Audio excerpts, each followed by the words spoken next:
Karma is one of those subjects we are told is vast, beyond our capacity to really understand, but we are also advised to try to understand. So it's something that is part of the original idea was that there are certain ideas that humanity can grow from. And two important ideas, which are completely interlinked, are the idea of karma and its correlate, which is reincarnation. So the idea, the normal way we think about karma is in terms of cause and the effects that flow from that. And so the idea is essentially that everything institutes some form of response, and then it's ultimately there's some way that it harmonizes within this process of karma. Karma actually does not mean cause and effect. Actually, it means action as a totality. So, as with most things, in order for us to kind of get a grasp of meaning, our normal process is analytical. We try and figure out the parts of it and then recombine those. So we think in terms generally of cause, the initiating cause and its effect. Obviously, any cause is generated from some previous causative moment. So cause and effect, the basic idea being that if we can grasp some measure of that, is something that makes us think about our own level of action. What is it that can be anticipated, in a sense, as a response to our action, equally to our inaction? We think that by not doing something that somehow we're remaining karma-free. Well, you forget that one, because inaction is a form of action. So it's something that is presented as a way of thinking that can, in fact, motivate us to recognize one of the deeper qualities of what it means to be alive, which is that as a human being, we can take responsibility. We're not just leaves being blown in the wind with no control whatsoever. Certainly, we don't control all circumstances. I mean, there are people who have lived impeccable lives who, if they just happen to be on an airplane when it goes down, they go down with it. So each individual incident that we encounter is not necessarily something that's specifically earned or a part of the balancing process of our individual karma. I mean, these are the bigger sorts of ideas that this moves into. But on the personal level, it's something where karma can be understood, and then it can assist in regulating our behavior just by trial and error. Everybody knows that the response you tend to get from others is largely conditioned by the way that we interact with them in the first place. I mean, if you come to someone with anger, very often, unless it's a person who has some level of development, their response is it excites that same anger within them. Like breeds like. And so it's a vicious cycle. In terms of karma, though, there is the idea that there are certain specific types of karma, as we investigate this idea more deeply. When we talk about an individual life or a particular situation, often there is karma that is called ripened karma. It's a fruit that has been ripening that now is, you have to eat it, like it or not, So this life that we live is circumscribed by certain circumstances. We're born into a life that places us in a nation, in a family, in a religion, in a gender, and all of those conditions we then live this life through. We interpret it, we try and understand it, or we just submit to the condition. That's all ripened karma. And it is a portion of the larger body of karma that we have generated over this cycle of many, many lifetimes. So there's ripened karma, there is, which has a name, prarabdha karma. There is a larger body of karma that is sort of the block that we have to live our way through of things that we have created. And that's another thing, that's sanchita karma. And then there is the karma we're producing from moment to moment. So every thought we think, every action you take, every word we speak causes ripples.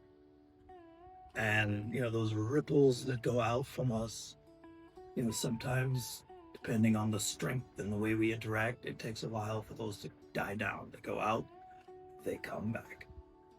And so just the broad idea of karma is something that can be a strong tool for engaging in a process of self-unfoldment.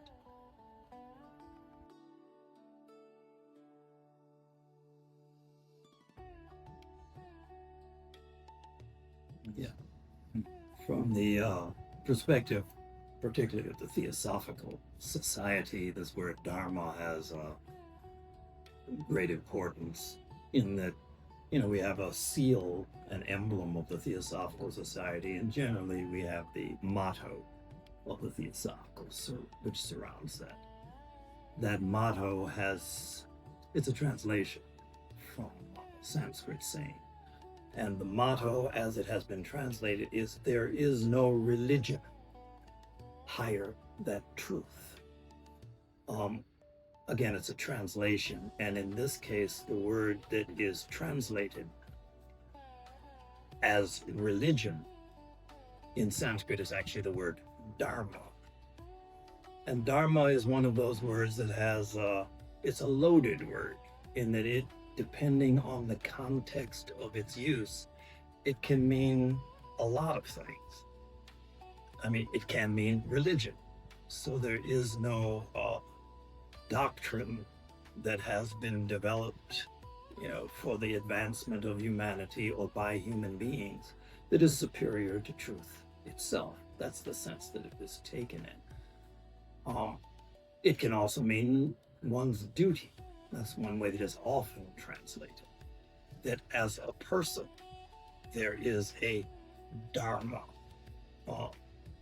There is a something that is kind of encoded in the nature of my being that is my responsibility, my duty to fulfill. And again, this dharma karma thing are interrelated. Why, what makes it so that you have a particular duty in any given life? And so again, it comes back to this karmic and reincarnation perspective, where over the course of lifetimes, we develop in a given life certain tendencies. And, what happens when a person dies? Do these tendencies just evaporate? Does the consciousness just kind of go away and something brand new comes? That's not part of the understanding. So there are these tendencies and kind of directions that we have cultivated and developed strongly in previous lifetimes that continue to exist as, operative forms. The idea being that these somehow are attracted once this soul re-enters into this human sphere. And so there are these influences. It's been formalized in the Indian caste system, for instance. And again, in the human attempt to institutionalize truth, invariably we mess it up. It just comes with the territory, and it's, people tend to call it history. But the idea is that, yes, we have certain tendencies that are karmic, part of this ripened karma in a way, And in order to live this life in a fulfilled manner, we have to respond to these tendencies. And so you find people who function along different lines. In the caste system idea, which is only wrong in the sense that it then becomes materially applied. So if you're born in a particular type of body, in a particular family, with a particular background, that's your caste. Wrong. But the idea is that there are people who are born and their natural inclination is toward, you could say, spirituality. In the Sanskrit or Vedic sort of approach, there's the idea that there are qualities of matter, so the three qualities of sattva, rajas, tamas, and the combination of these qualities, these gunas, really determines your disposition. It applies to everything in the world, but in terms of this Dharma, there are people who are born whose innate tendency moves them toward what you would call spirituality. A life devoted to the connection with the divine. And so that would be one caste. Another caste would be one that is a mixture of both the intention toward the divine and the person who is here actually fighting the battle of life. And so you have like a warrior caste that is this mixed, and so on down the line. All of these are related to one's Dharma. So, the great book, the Bhagavad Gita, it's said in a larger work, the Mahabharata, but it's all about the Gita story where the warrior Arjuna engages in a conversation with the incarnation of the divine, which is Krishna. The conversation begins with this mighty warrior declaring, I'm not going to fight this battle. He looks around and he sees his relatives, his friends, his teachers on the other side, knowing that they will die by his hand. He says, I'm not going to do it. So then the argument that begins it is that, really it's by virtue of your Dharma to be a warrior. As a righteous war stands before you, to shrink from that is to shrink from your duty, your Dharma, and then that will have consequences. The first point that's made is you're thinking wrong to begin with, Arjuna, because you're thinking that you are taking people out of this world. Nothing occurs that doesn't happen within me, the divine, the supreme. So anyway, the argument is based on Dharma. So for each of us, there is a Dharma, and for, a good deal of our life, perhaps, we spend trying to understand and define what that might be. And of course, some understanding of that requires an ability for some introspection, examination, observation. And based on that, we start to recognize that there are certain, we have certain innate tendencies that then can be followed. I think in a larger sense, Dharma is always something that is composed of other things. So the Dharma of an individual is the interblending of all of these different samskaras, all of these different tendencies that create a focus, a unified focus. A religion is a blending of the ideas and the statements and the teachings and experiences of lineages of people, where it blends into one thing that then becomes a focus as well. So the idea that there is no Dharma higher than truth is the idea that the most central teaching of the TS, of Theosophy, not the TS, of the ageless wisdom.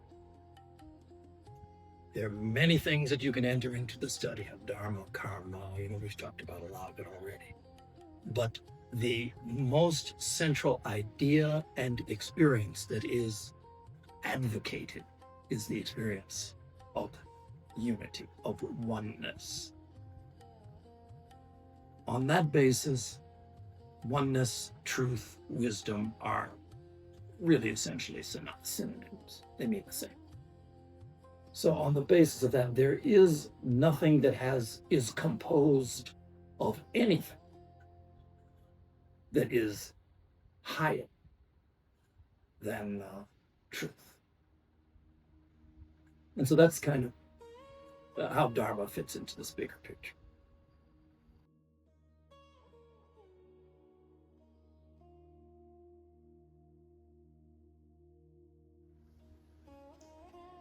Probably, even though whenever we talk about wisdom, ageless wisdom, theosophy, it is something that by its very nature is impersonal.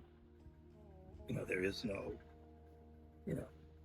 monogrammed form of wisdom, as much as we try to make it that way, and we try to brand it.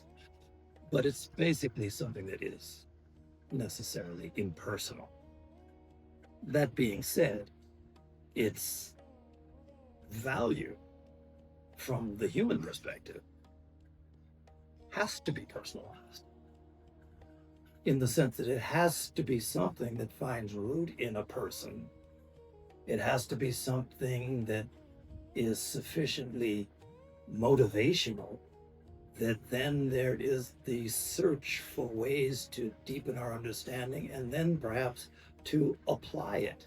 So it has this personal aspect necessarily. Basically, it moves from the personal, and after we've really had an experience, then it becomes more impersonal, of course. But as a person, once it becomes clear that there's some value that we find in this whatever aspect of the wisdom we first encounter, then that necessarily sets certain things in motion. There's an idea that is, every culture in the world has some form of this old saying that knowledge is power. We hear it so much that we just don't even think about it. And it is true. Knowledge has power at its level. But when we talk about the ageless wisdom, there is definitely a certain knowledge base that is associated with theosophy. And the formation of the society itself, at least from my perspective, there was an intention in bringing this organization into being. There was an intention in presenting, sort of representing the ageless wisdom in a form suitable to this particular time. And so certain very key ideas were planted. That was the idea, to plant it in the soil of human consciousness globally, in order that these seeds could mature, take root, grow, flower, and ultimately there would be some beneficial harvest for the human family. So, powerful ideas that we encounter normally, our first encounter of them is as concepts, as intellectual things that we can think about, analyze, discuss. But what you find is that all knowledge isn't equal. So there are things that we can know that somehow don't convey a power with them. There are other things that, if we start to dig a little, as we move deeper into it, it starts to reveal ever deepening layers of genuine power, and that power expresses itself in different ways. So for me, that individual search, just my own little version of the story, I wasn't looking for theosophy. I was quite content with, the life of a 19-year-old. Everything was good in my world. Uh, but somehow or another, circumstances conspired to put me in the presence of someone who was really quite profound. And not just knowledge-wise, but in terms of the way that these truths had taken root and were living in this person. And I found myself, with this person, not looking to be there, in fact, wanting not to be there. But again, circumstances.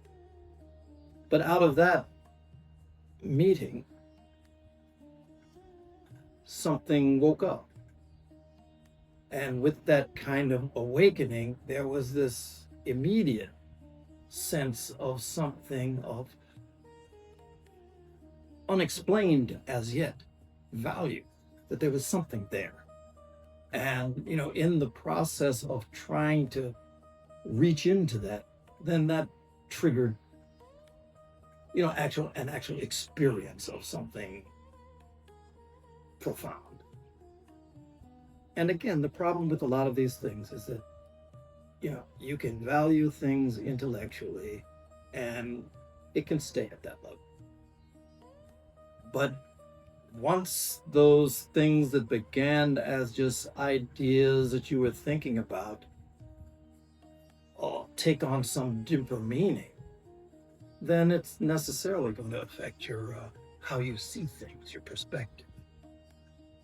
And so out of that change, it was something where it just became very clear, at least to me, that this was something I had to go more deeply into. I was already having whatever the responsibilities are of a college student. But even with that, this became the priority. Because again, once you see something, you can deny it, but that takes an awful lot of energy. So having seen something, then you find yourself persisting.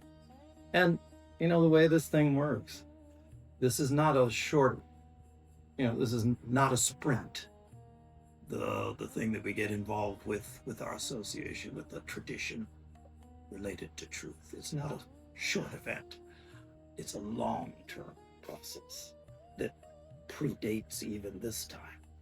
But if you find that you have stumbled upon this thing in this life, then the pursuit of that has certain effects. Even sometimes you think of it as consequences.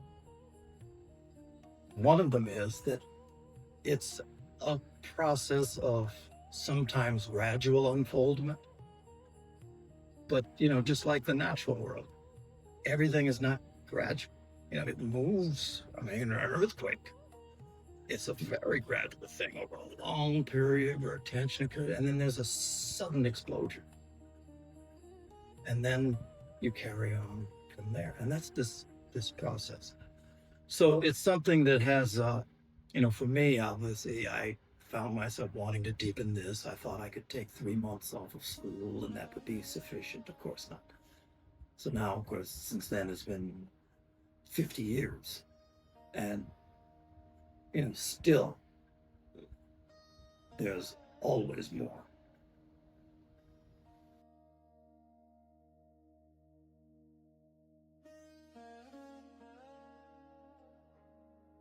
And just kind of a short answer.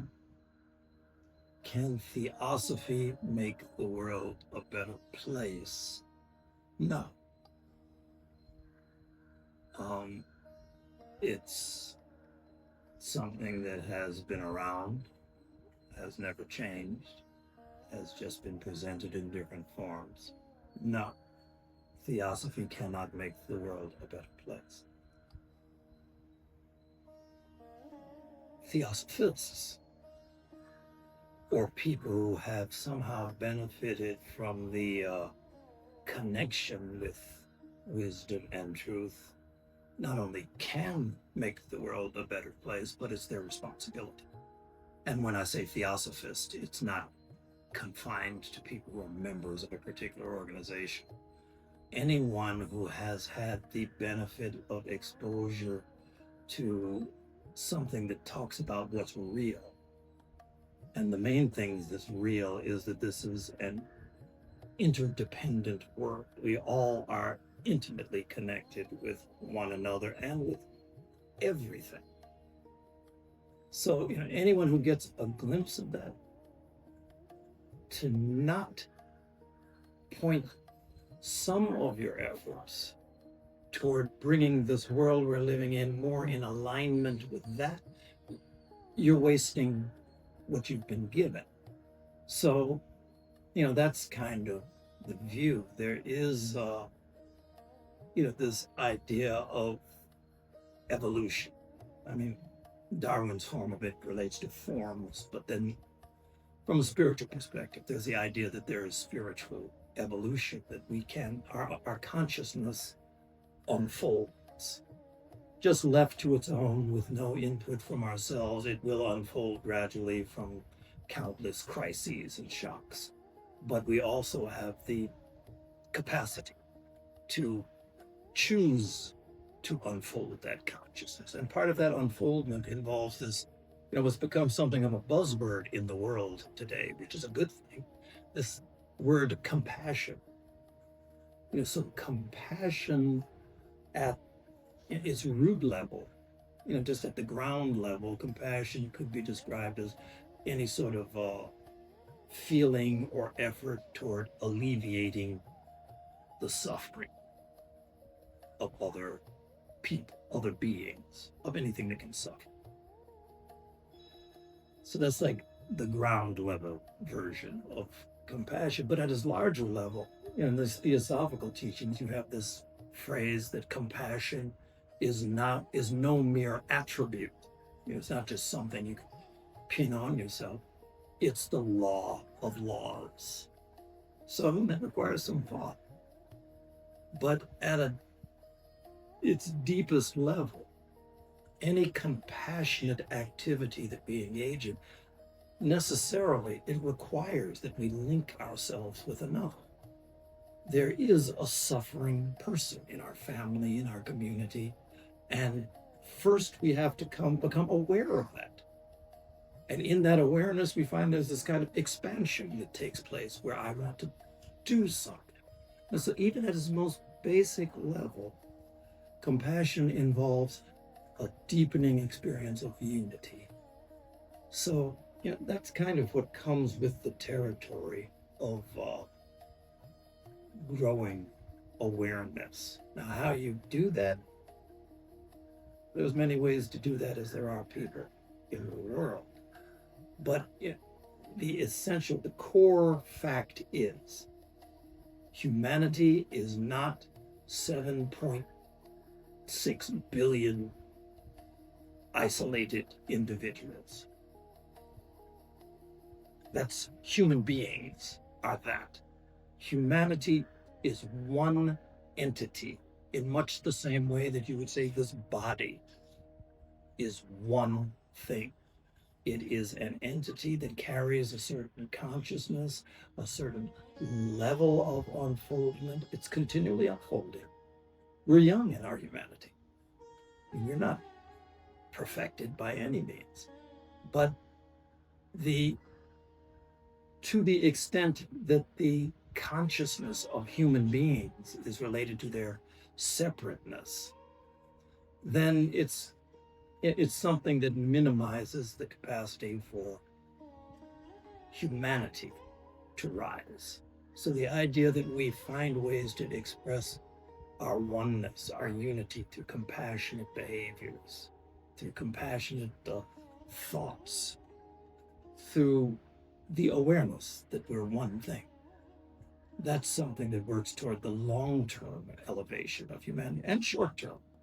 I mean, there are people who are, we have the Theosophical Order of Service, which is, you don't even have to be knowledgeable about the teachings of Theosophy to be active in that.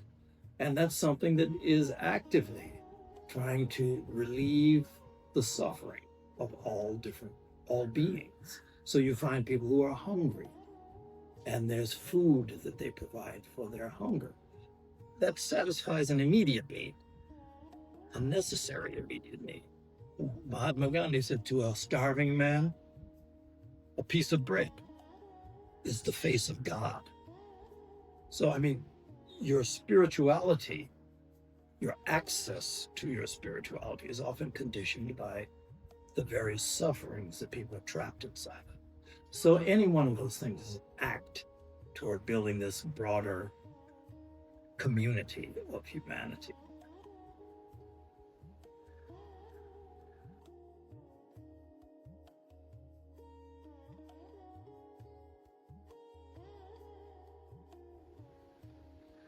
Probably to us, love has a variety of meanings. I mean, the normal kind of human experience, it means everything from, adolescent hormonal attraction to union with the divine and everything in between. There are all these different expressions of love. And I think so long as we are, functioning in our normal human way of seeing the world, love will always be something of, we will speak about it in a more limited sense as a rule. We love children, we love husbands and wives, we love family, we love nation, we love animals. All of those things are ways in which we see that we are united, we are not separate from.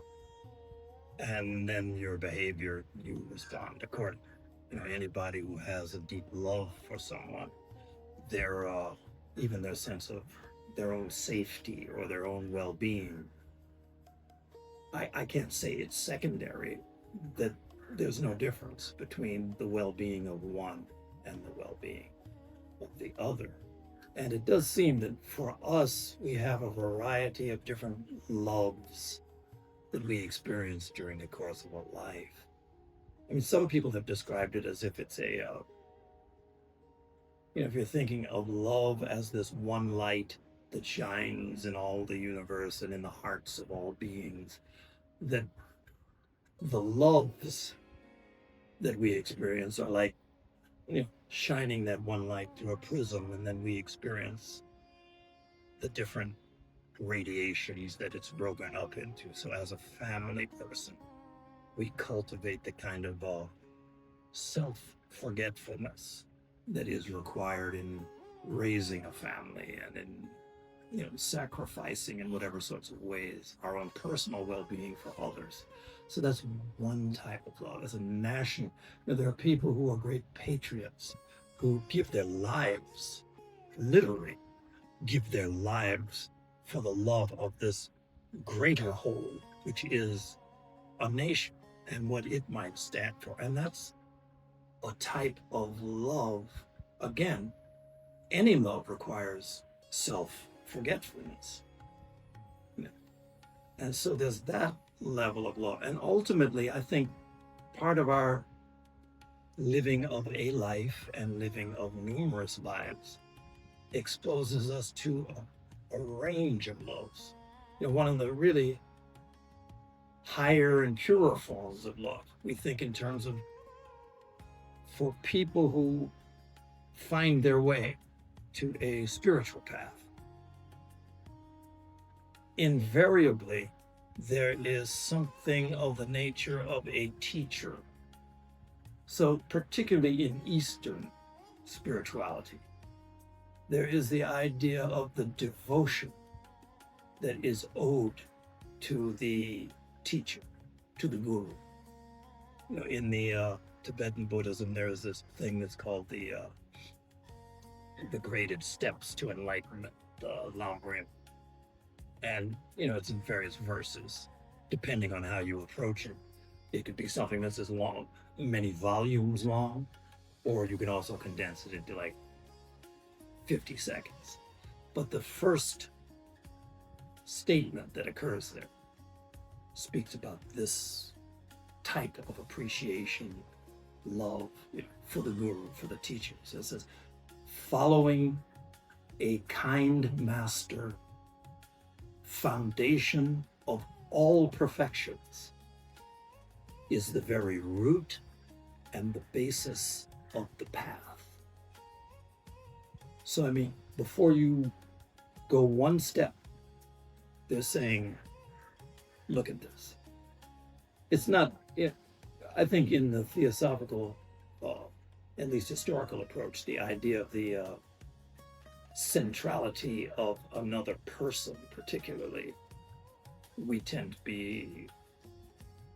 that doesn't tend to be an idea that that is emphasized.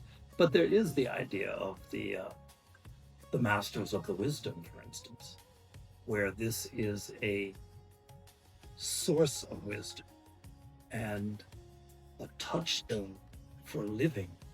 And whenever they had in the Mahatma letters, when the masters would write about HPB, her occasional, there was a period where she had not seen any of them in their physical bodies for the longest time, and she found herself with them. And it was really almost comedic, humorous, the way they write about her response, how she was doing everything she could to crush her nose against the foot of her master, bowing down and just so thankful. But that's another dimension of love, because then you're talking about someone who has not just given you, and when you talk about the love for a mother, that's someone without whom anything that you can call your life and existence, it's not there. But when you talk about this kind of birth into a higher life, a life beyond, it includes the body, of course, but a life that exceeds, then to be grateful toward that is a very high form of love. Ultimately, though, if you talk about anything that is spiritual, there can be no such thing as spirituality that is not firmly linked and understood as unity. Spirituality without the focus of unity is something else. It's some form of practice. So love is that which ultimately unites. And so the very many ways that we experience it all lead towards something which is perhaps beyond, it leads toward the statements that you hear made by mystics who have somehow merged their consciousness with the divine. And, as many ways as they poetically describe, the thing that they all come back to is that when we talk about this love, there is no talk for this love.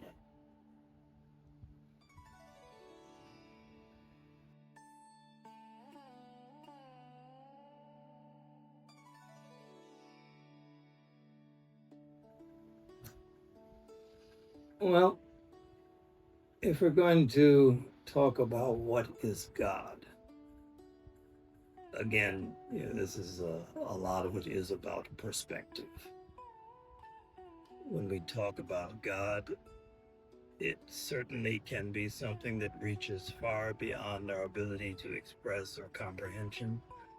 When we talk about God as it is practiced and lived by many, it also can be something that is even smaller than a vindictive human being.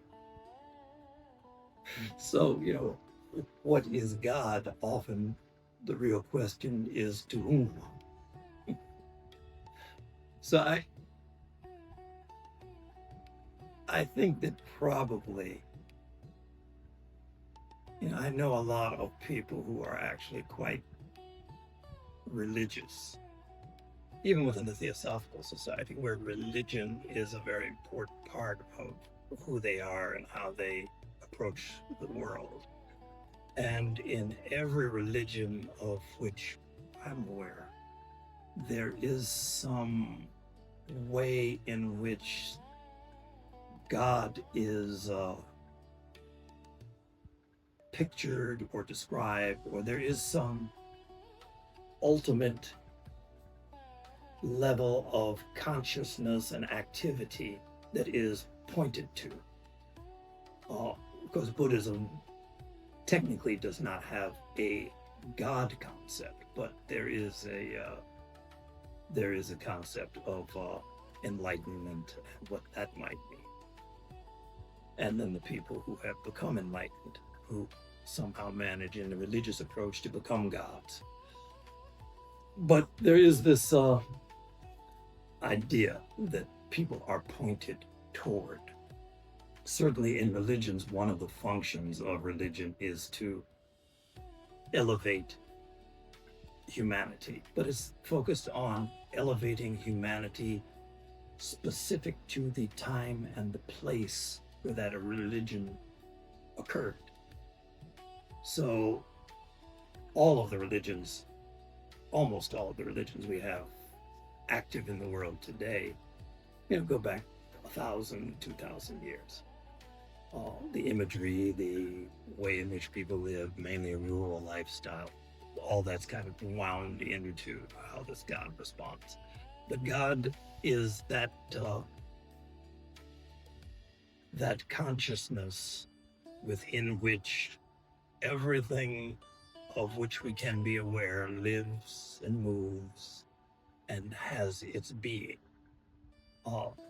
In the theosophical point of view, God was something that was actively denied in the sense that it is clearly not this very powerful human-looking person with extensive powers that will grant your requests if you use a particular form in your prayer, all of those sorts of things. It's not a being. So, what is God?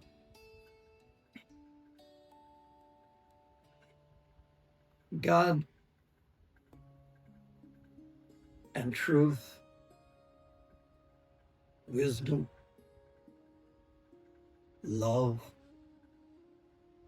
In many ways, these are synonyms. They're things that speak about a presence that inhabits, in many ways, orders this world that we experience, that is a part of the experience of moving beyond this current limitations that we have. In all ways, what comes across particularly scripturally is that there is no difference between God and us. And the idea is that God cannot and will not share himself or herself, itself, with anyone or anything that is not one with its nature. So the deepest experiences of God are the ones that are the experiences of those who are able to remove whatever barriers there might be to the experience of this overarching universal, everywhere present, all-powerful consciousness. And part of the whole spiritual path is mainly the arithmetic of spirit is not about addition. It's not adding another piece of knowledge, another practice. It's more about subtraction, removal. In Indian practice, they talk about neti. It's not this, it's not this. You go through that long enough, you find it's none of the things that you could grasp, point to, or know. When those things fall away, then there is what could be described as the experience of God. That's always been there. Always will be there. Always, you could say, divinely orders all things, but doesn't require any words. An attempt at what is God.